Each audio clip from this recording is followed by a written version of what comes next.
आखिरी पहरे की रात। राजस्थान की सूखी जमीनों के बीच बसा था एक पुराना गांव, भैरपुर।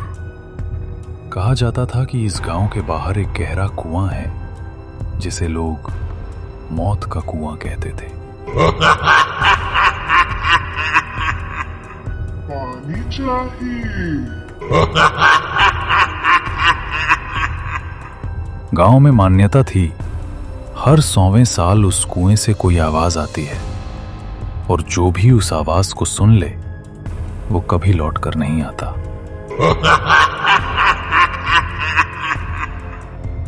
शहर से आया था एक युवा सर्वे अधिकारी, रामू चौधरी।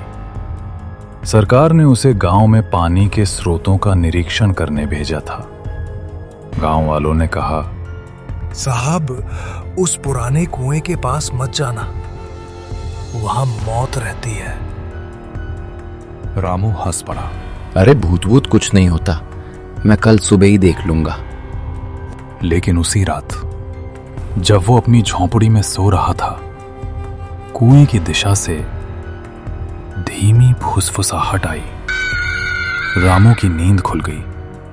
वो उठकर लालटेन लेकर बाहर निकला। रात का तीसरा पहर था।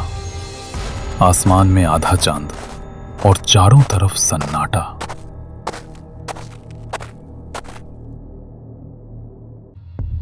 कुएं के पास पहुंचते ही रामू को ठंडी हवा का झोंका लगा।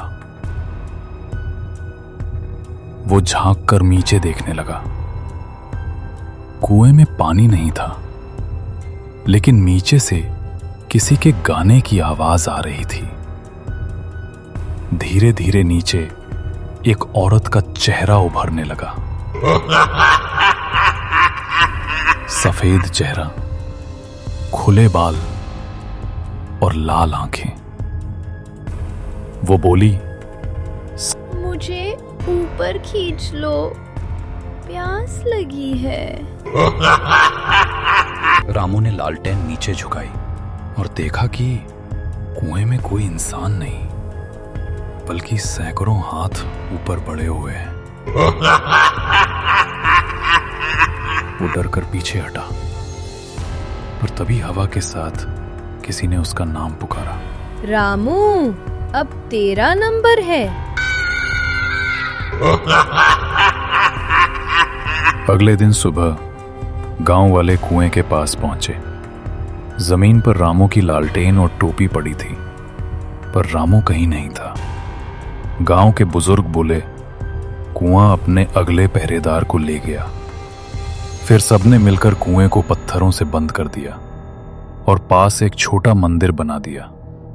लेकिन कहते हैं, हर साल उसी तारीख पर रात को वहां से फिर वही आवाज आती है, पानी चाहिए। और अगर कोई जवाब दे दे तो अगले दिन से उसका घर खाली मिल जाता है।